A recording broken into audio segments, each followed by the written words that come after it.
নমস্কার সবাইকে, আবারও চলে এসেছি একটি নতুন ব্লগ নিয়ে। আমার তো গ্রামের পরিবেশ বরাবরই খুবই পছন্দের, আর মাসিদের বাড়ির এই জায়গাটি আমার ছোটবেলা থেকে পছন্দের একটি জায়গা।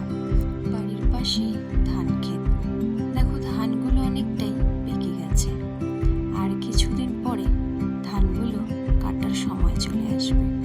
সত্যি এইসব দেখতে খুবই ভালো লাগে। তো দুজন মিলেই আজ এইসব দেখতেই বেরিয়েছিলাম, চারপাশটা ঘুরবো বলে। তো জমির ধারে অনেক ঢেঁকি শাকও হয়েছিল, দুজনে একটু তুলেও নিলাম।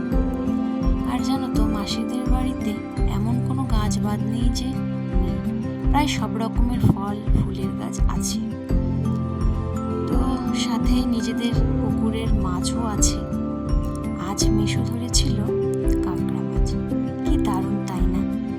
সত্যি বাইরে যখন